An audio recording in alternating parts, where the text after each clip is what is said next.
Hello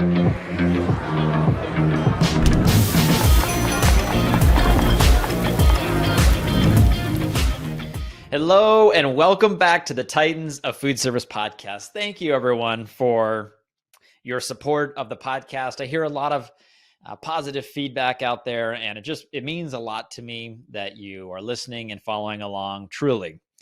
Today, I welcome a special guest. He is the Editorial Director of QSR and FSR Magazine, Danny Klein. We go into different things, such as what his day-to-day looks like, how he got into this business, some of the challenges that he's had to face and overcome. And then we talk about a really exciting summit that he has coming up in September. So without further ado, let's go ahead and jump right into it and welcome Danny to the podcast. Danny, welcome to the Titans of Food Service podcast. I'm so excited to have you on here today. I've been following you on LinkedIn actually for quite a while, and I love the content that you're always posting. And I actually saw something earlier this morning, which I thought was really cool. But I just want to say thank you and welcome to the podcast. Yeah, I appreciate it. I'm glad you're following along. It's the only social platform I still believe in. So I'm the same way. I have a Instagram still, but I haven't posted on there probably in over a year or two. I don't have TikTok. I don't have Snapchat. Facebook I have, but it's a dinosaur for me. But LinkedIn, I do love LinkedIn for sure. Yeah, my dog has an Instagram account. Nice. Which, I was more active back in the day before I had children.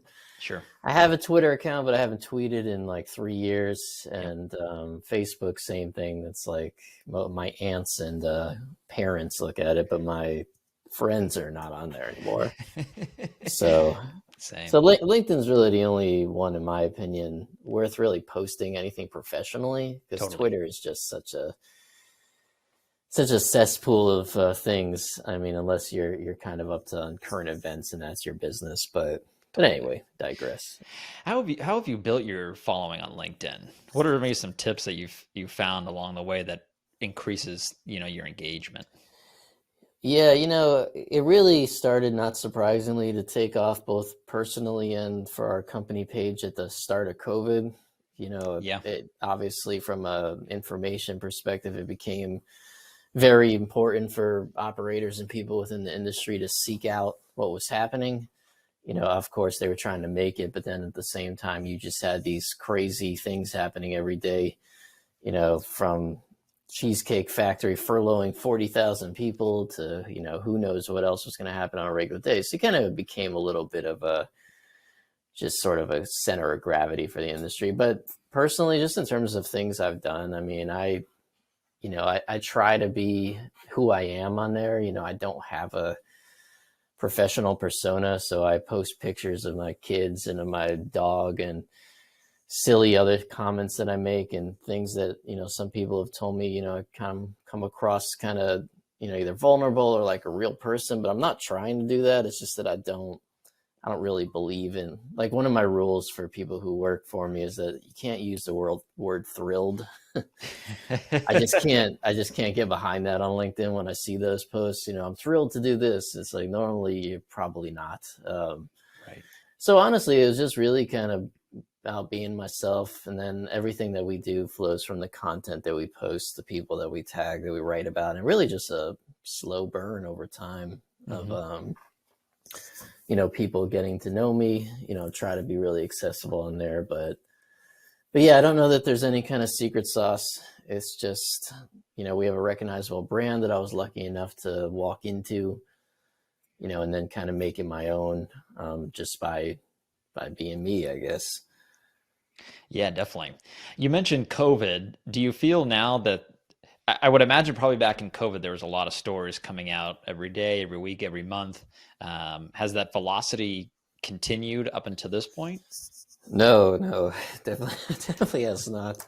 I actually pinched a nerve in my neck during COVID by just writing so much, which sure.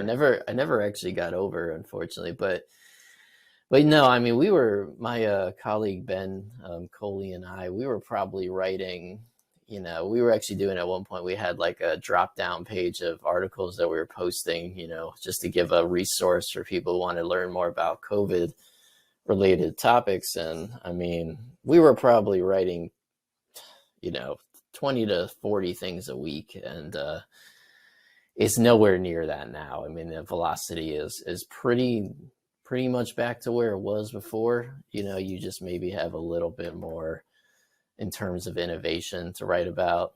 I would say if you go back to before COVID, a lot of those stories were sort of like, oh, is this coming? What are we doing? But now everyone's kind of doing it, between like building a new restaurant design, AI. So there is more going on, I would say, but it's definitely a cadence closer to reality than during that April 2020 stretch.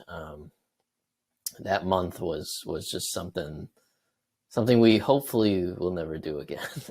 Right. Professionally, as a country, health-wise, everything. Just let's never do April 2020 again in the world.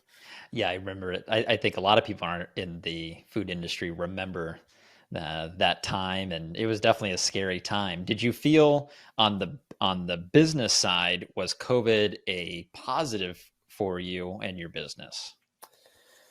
To a degree, and then to some degrees, no. Out of the gate, like everybody, a lot of the companies who advertise with us, of course, were going to become a little bit different in how they were going to spend their money and what they thought the health of the industry was, and whether or not they should sort of hit pause. And a lot of people did. Now, from a website engagement and email and all that kind of metrics performance, we have never been higher. And we probably never will be that high again. We've had conversations about that where we look at kind of what our audience looked like during that spell. And, obviously it's come down to more, it's higher than, it's actually similar to restaurants. Like, it's higher than it used to be, but not as high as it was. And it's something you can't really recreate. I've told people it's kind of like when, Trump was president and there were these crazy things every day, and CNN and Fox and all these news organizations were seeing ratings that they had never seen before, good or bad reasons behind it, just the reality. Kind of similar, in terms of like that hypersensitive data time of, the COVID early pandemic. It just won't be repeatable.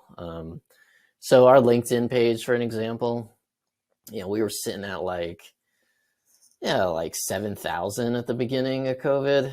And, we crossed 50,000 probably, sometime earlier this year, but all that growth happened within, but like our email sends in the morning, it just was crazy, the metrics we were getting, because again, you had headlines like, about the Cheesecake Factory furloughing 40,000 people and this crazy stuff. But then on top of that, it was just the fact that people were so hungry to learn about what was happening.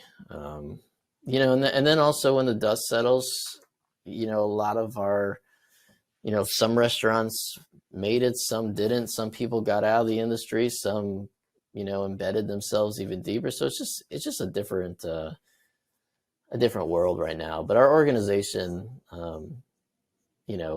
we're probably in stronger shape now.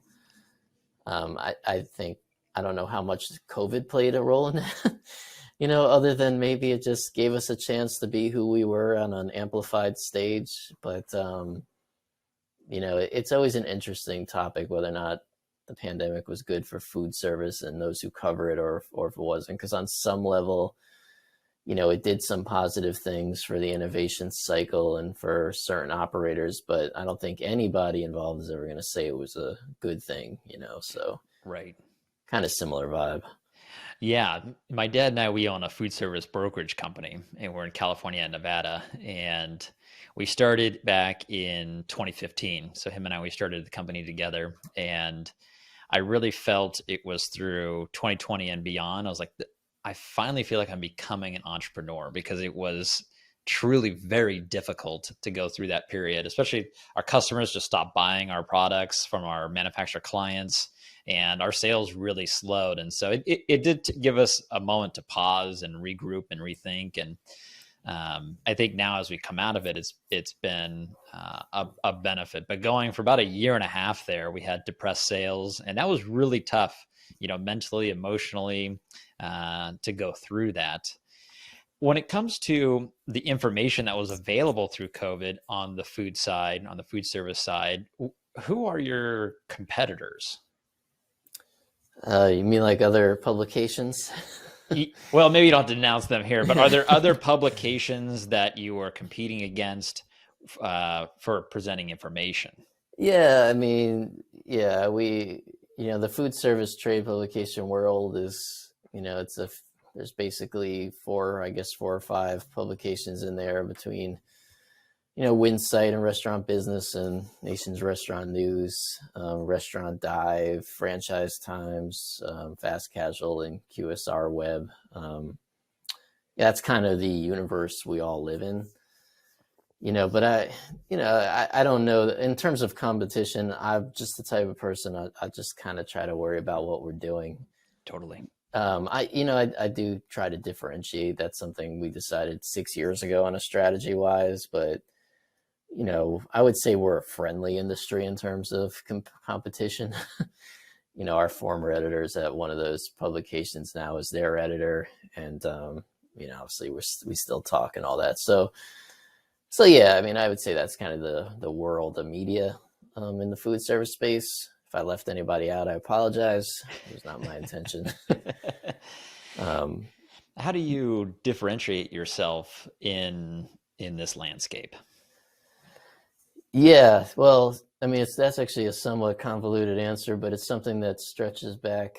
I remember the moment pretty vividly. I had read this book that our owner at the time had given me called The Content Trap, and it's written by a Harvard business grad. But really the idea was to create an organization that is about or driven by the user connections rather than trying to basically game the open web. And so what I started to do, I realized at the time, resource-wise, I wasn't really on par with some of these bigger people I mentioned. But what I could do is if we're all going to write the same article on the same topic, like say McDonald's releases their quarterly report, which they did this morning, every one of us is going to write that story, right? None of us are going to ignore McDonald's Q1. But, how could I do it in a way that is QSR, and that's who we are. And so I started to write these sort of like really long, in-depth type of content pieces, which was actually inspired by a chapter in that book on The Economist. Not that I'm trying to be the economist, we're not that pretentious. but the idea was that the guy was saying, we reinvented ourselves by basically trying to create a product that would appeal to someone who reads The Economist and then is also reading The Economist because they're thinking about who else is reading The Economist. So it became like, okay, I'm going to write this 2,000 word article on McDonald's, and someone's probably going to come across that, say like my brother, and he's going to go, I tried to read this, but like, what the hell was this article on, 2,000 words? You gave me every possible thing I could possibly have cared about. And I would say, well, good, it wasn't for you.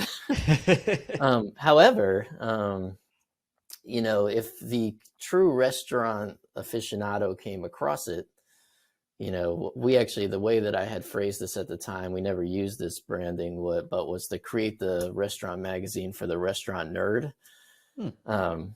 Essentially that you would read it and go, okay, well, I found my people because I'm reading this and I'm also sure that this other QSR executive is reading this or whatever. So it's both aspirational and educational. And really have just kind of stuck to that since over the years, and it's taken on a lot of different forms.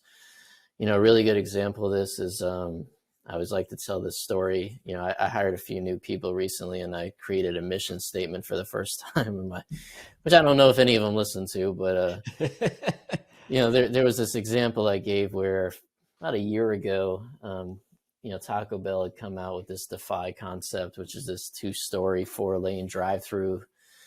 Looks like something out of, Judge Dredd in the future. And so we wrote this long story on it, and this guy on Twitter, some guy who had a blue check mark when that was a thing, back then, he responded something like, look at this breathless article from this fast food magazine on a Taco Bell of all things. And so So I wrote him back and I was just like, thank you, because if somebody is going to provide breathless coverage of a Taco Bell, it's going to be QSR. And if you don't like it, then you're not someone that we're trying to appeal to. And so that concept I've tried to really share with the people who write here now is that everything that we're going to do is quote unquote breathless coverage. And that's how we differentiate, is the fact that, we are taking you, not just with Taco Bell and McDonald's, but we'll write that same story about, a brand you never heard of. Mm-hmm. And we get that feedback all the time from those brands. We'll do the interview, write the story, and let's say, like, I had no idea this was going to turn into this. Right. Because we don't glance at anything. Everything that we do, we're gonna dive into that storytelling aspect of it. So that's kind of who we've become. It's not the easiest bar to maintain, I'll tell you that much. It's been very difficult to hire for this sort of model. We've run through some iterations of staff in the last since I've been editor, but at this point right now, I think we have a really great staff, the best that I've worked with, thankfully.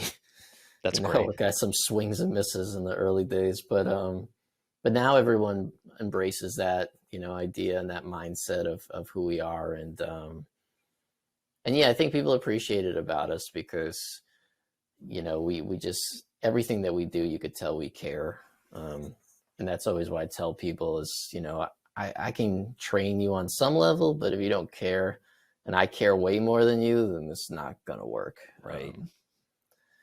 And that's kind of our thing, but the good part about it is that our competitors, they keep churning along doing things they're great at, but I don't think anyone else wants to take a stab at that.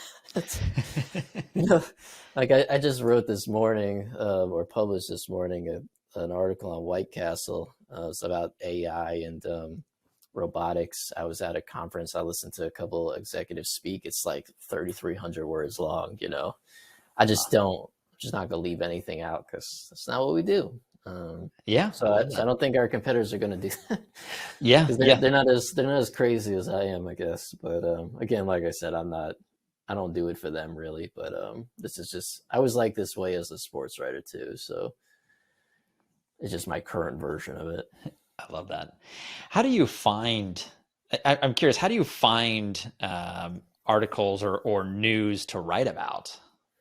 Yeah, I mean, we get, like anybody, we get a steady pitch of ideas from public relations people, but then you have that, plus you have a mix of what's just happening in the world, the news, and then we have an editorial calendar where we kind of pick what we want to write about a year in advance. So, then 3 months ahead of that, we'll start to get, we'll say, okay, well, here are the 5 topics that we picked 5 months ago, like, who are we going to slide into this story on, hot dogs, and then reach out to the brands who fit that bill. But so it's kind of a mix of that. So it's a mix of stories coming to us coming up with ideas, and then us covering, things that we didn't see happening, like Cheesecake Factory laying off 40,000 people. Right.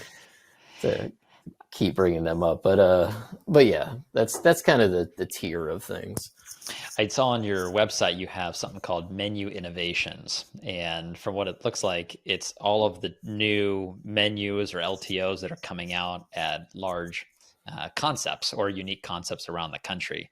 Is that kind of the similar way? Maybe they have a PR company that brings that information forward, or how do you find that? Yeah, right. Yeah, they're emailing us constantly. I mean, I get God knows how many emails a week or a day.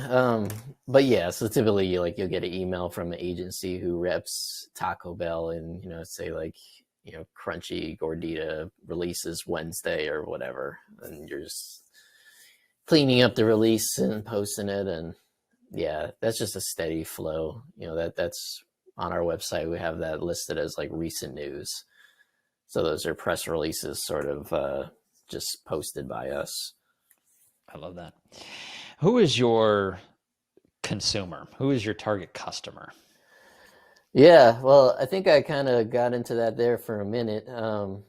So that restaurant magazine for the restaurant nerd, we've changed since to now be called the restaurant magazine for the restaurant enthusiast. Just because the word nerd kind of, but we still don't use that branding. That's just like my guidepost. Right. But yeah, so our consumer for QSR is just anybody involved with running a quick service restaurant. You know, I would say franchisees make up the heart of our audience. And then you have kind of a steady after that. It's corporate level people, and then also vendors and suppliers, you know, and who are using our publication to stay up to date. And then also, I'm sure they're prospecting it for leads, which is cool, you know, just to see like who's doing what and who might need their services. But yeah, you know, it's mostly just anybody who lives within the QSR realm. And then we have FSR as well, which is our full service publication. And, you know, that one's a little bit harder to define because that was part of the segment's a lot more nuanced, but still, yeah, it's just restaurant operators and restaurant people who support the restaurant industry, I think is the best way to say it. Yeah, that makes sense. Your team, is it one team for QSR and they're working on FSR, or is it separate teams? Yeah, we blend it to a degree. I work on both. FSR and QSR both have an editor who focus on the print side, and but we all write for every website. And then we have an associate editor who does both. And then we have 2 interns who each one of them works on one of the magazines. So yeah, I mean, we kind of help each other out. We've been more blended in the past, and we've also been more siloed in the past. This is just the current situation. I actually just kind of changed my own role to now having the 2 editors. I used to be essentially the QSR editor, even though I didn't have that title officially. We didn't have an editor for QSR. We had an FSR editor and then an editorial director. So now we have a QSR editor and an FSR editor, and then myself kind of making sure they're both doing well. But yeah, it's only like 5 people, like I mentioned. So, you know, we all have to really help each other out. Mm-hmm. Yeah, I love that. How did you get into this business? How did you get into this world? Yeah, it's not an overly interesting story. I was working at a newspaper in Florida. I had done that part of my career for about 10 years as a high school sports writer at a couple different places. But I was part of a company that got acquired by somebody else, and they were outsourcing an entire department to Texas. And that department was my department. And so I had been basically given this like 2-month period of time before I got laid off. And in that period of time, I was looking for jobs, and my wife really wanted to move to North Carolina for some reason. I think she camped there growing up, or she wanted to get out of Florida. I don't know. But just kind of she actually sent me this job. I had no idea what it was. Actually ended up getting rehired by that company, but by then I had already done the interviews here, and I'm like, you know what? I don't really want to stay somewhere that was about to lay me off for nothing. I'm going to go try this crazy idea of writing for a restaurant magazine, you know, having had no history in business to business journalism or restaurants in general, and just kind of took the leap, moved up to North Carolina, and yeah, I just gave it a go.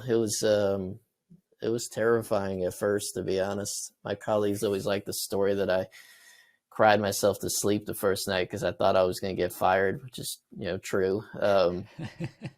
And I, you know, because I had been given this like 7-page list of duties. I didn't understand any of it. I knew nothing about the industry. I did this interview with somebody that, you know, I had no idea what he was talking about. And I was just like, why did I leave sports journalism where I was doing fine outside of, you know, this weird thing? But, you know, I was doing okay. And I am comfortable in it, you know, but it ended up being easily the best decision I probably have made, you know, outside of like, you know, having kids and getting married and whatever.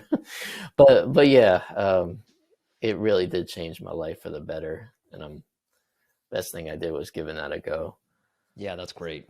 When I started in the food business in 2015 with my dad, I told him, I was like, how do I learn how to do this industry? And he goes, well, there's no books on it.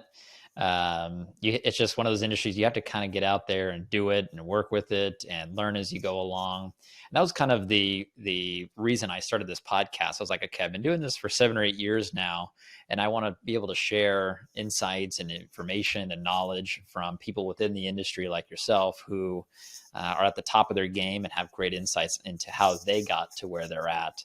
And I think the more we can learn in this industry, the better we'll be, going out into the future.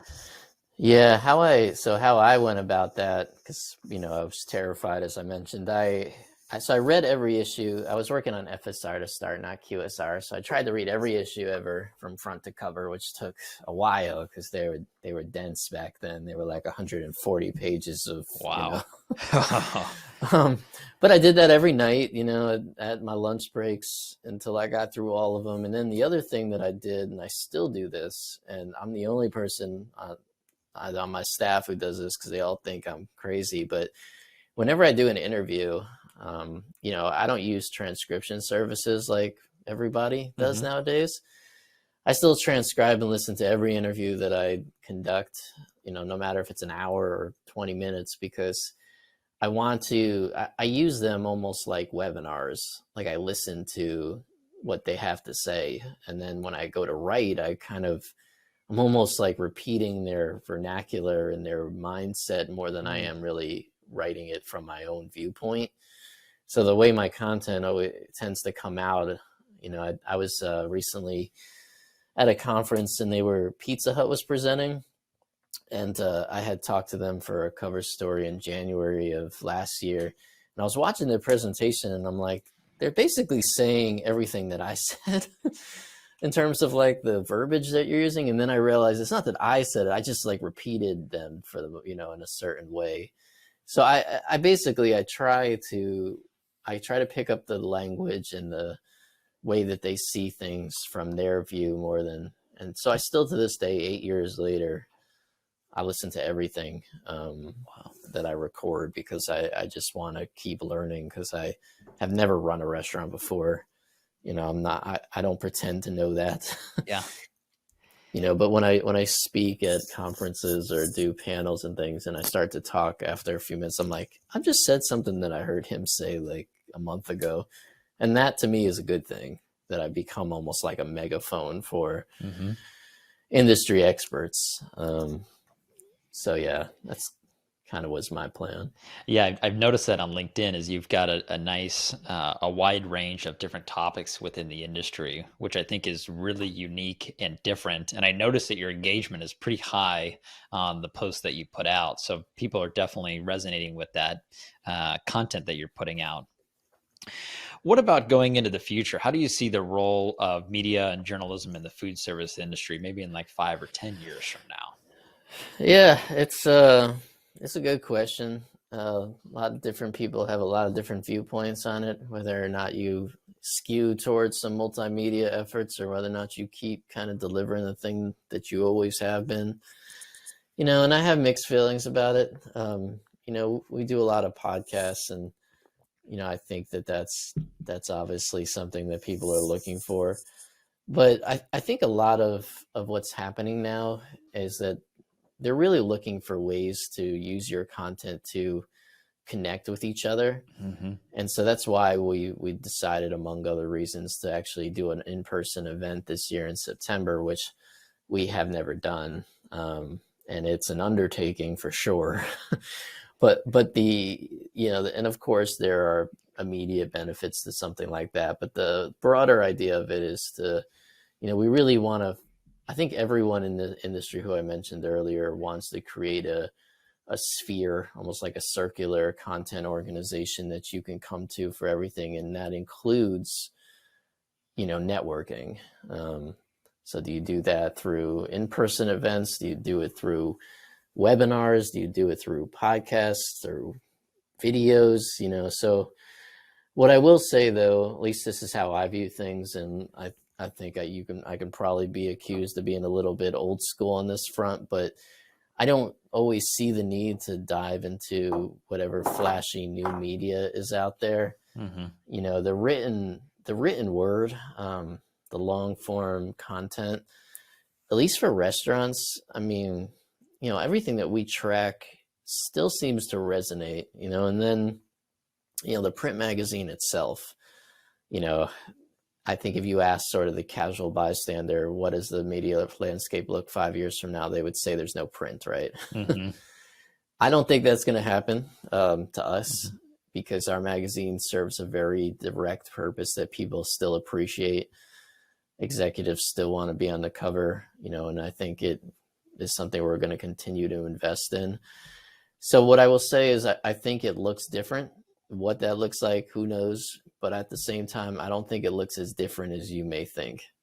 I'm a big believer in finding what works and then just doing more of it and doing it better and then doing it over and over again. Mm-hmm. I'll keep giving you what you show me that you want instead of me trying to sort of force you into a media channel that, you might feel, I might think that you want content in, but I don't have proof of it. I'm not really a huge fan of that.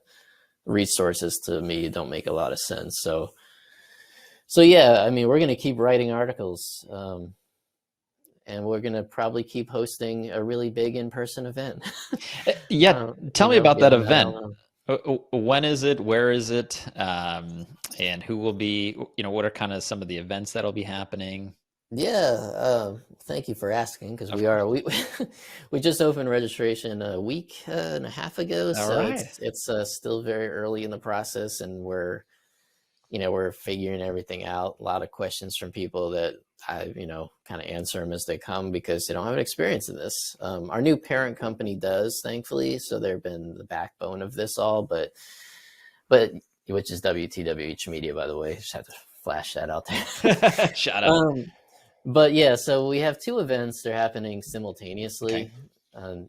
So in reality, it's one event, but it's kind of like you're segmenting the tracks of the education. But so one is called QSR Evolution, mm-hmm. which is exactly how it sounds. We're talking about the future of running a quick service restaurant. We have a lot of programming. Goes really from everywhere about, how to become a best franchisor to becoming, a great brand to work for, to we've got a women in leadership networking hour, which is going to be great, to fast casual entrepreneurship, menu stuff. It's just basically every topic I could think of is pretty much covered. Ghost kitchens, POS systems. And then the other event that's happening simultaneously in the same venue, which is in Buckhead, Georgia. It's at the Grand Hyatt in September 6th and 7th. The 5th is like a welcome reception. So that's called the Next Gen Restaurant Summit. So that's intended really for first full service restaurant operators who are in the emerging space. So, like anywhere between, 5 units and 200 units. Yeah, where we are now, our speaker lineup and the agenda is pretty much, where it is. We've got 4 keynotes. The CEO of Chick-fil-A is the opening keynote, which is very exciting. That's definitely one of the reasons we put it in Atlanta, was to kind of court a few of the brands who are based there. It's really a fast food mecca. Mm-hmm. Some people don't realize that, but, we hope to really pull from that base. But yeah, so Chick-fil-A is the keynote at the opening, and then we have Inspire Brands. Their chief growth officer is they go in order. I can't remember right now, but we also have Subway's VP of North America, Trevor Haynes, and then the CEO of First Watch is the closing keynote. So the keynotes are great. We have 140 speakers. It's kind of crazy, maybe too many to be honest. 140. Wow, I like that. Yeah, I mean, well, like I've kind of been saying throughout this podcast, I mean, we kind of go big on everything. You know what? Why not? So when they handed me the agenda or like the basically the programming reins, I was just like, I'm gonna put a lot of people in here, and we'll see how it looks at the finish line. It could always be different, but right now there's just a lot of speakers. And one thing I'll point out is that we're trying, the audience is going to be all operators. Okay. So any vendor, supplier, got a sponsor. I've had to tell a lot of people that lately, which is not normal for me. It's not my side of the world, but that's just how it is, you know. You can get involved that way, but you got to start there. So, you know what? That'd probably be a great event to sponsor if you're going to have, if it's all operators. I mean, that's vendors, manufacturers, that's their target market right there, all under one roof. Right. I mean, that's the idea. You can't start allowing vendors and suppliers to just come, because then nobody would sponsor it. Not just because their crowd would be all vendors and suppliers, but they would say, why do I have to sponsor this if you just let them in?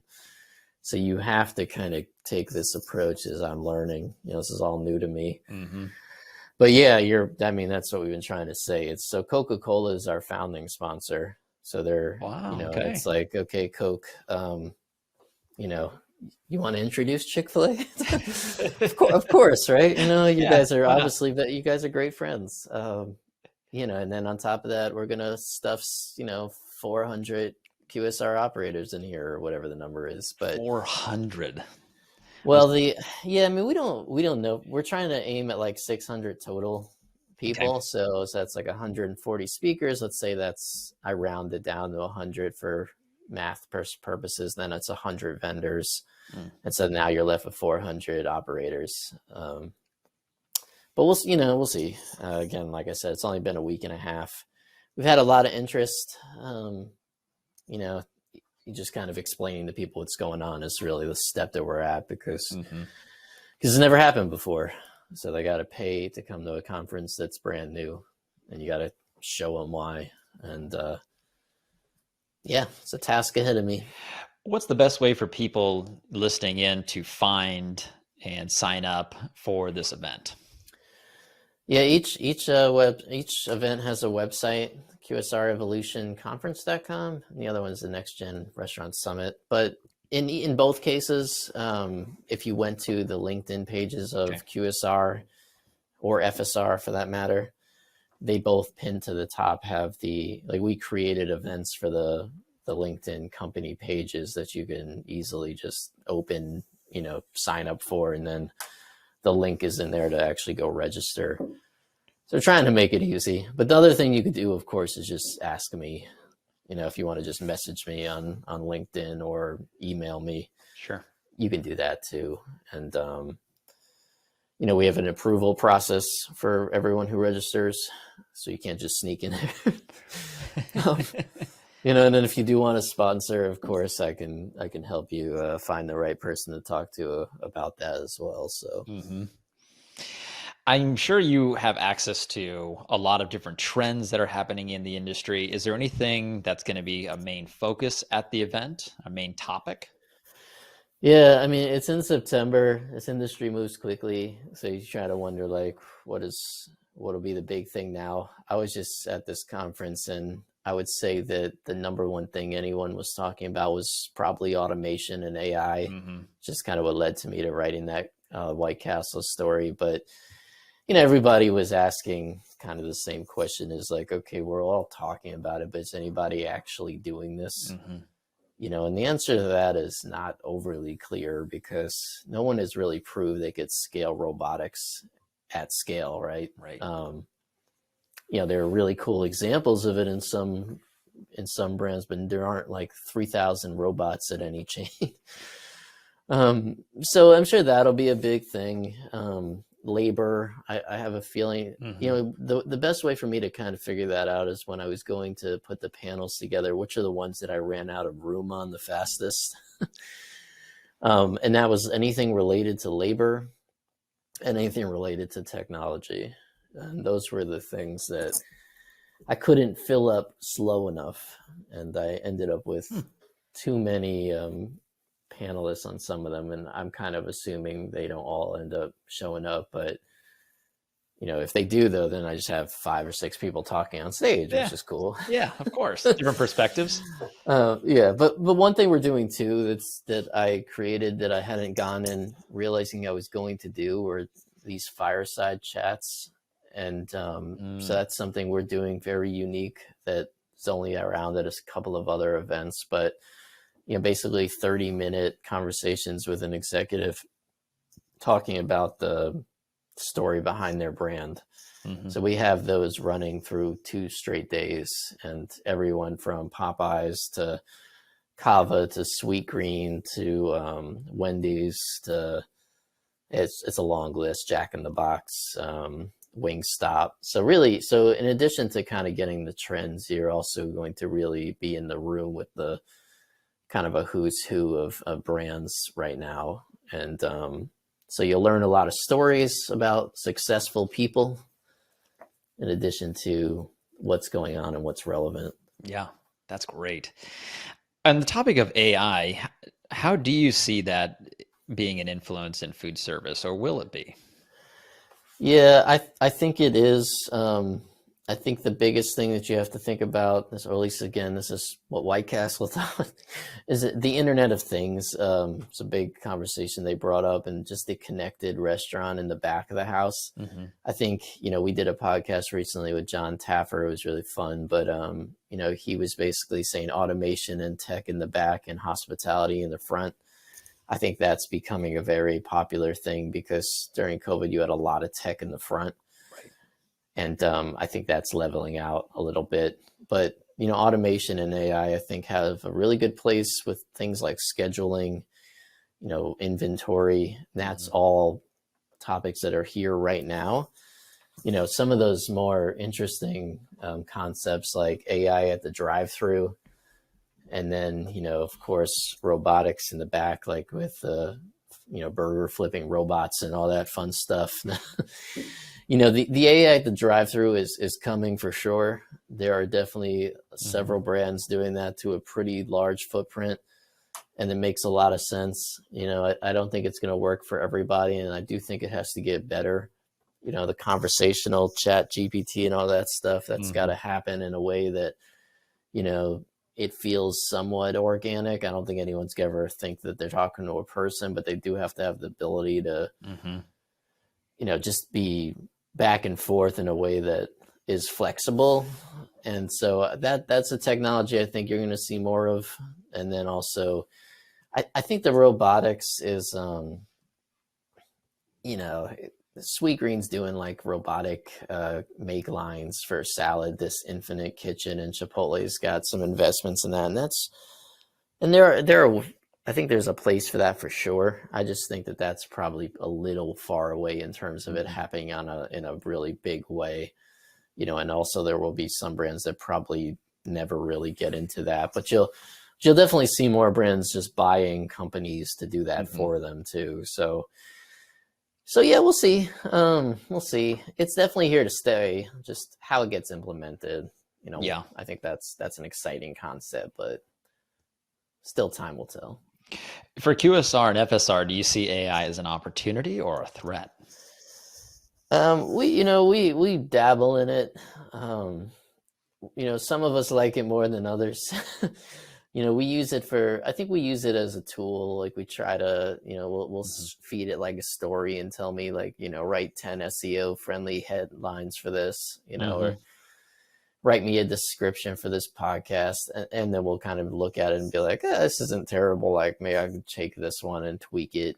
Is it going to start writing our articles? No. Will it start rewriting press releases for us one day?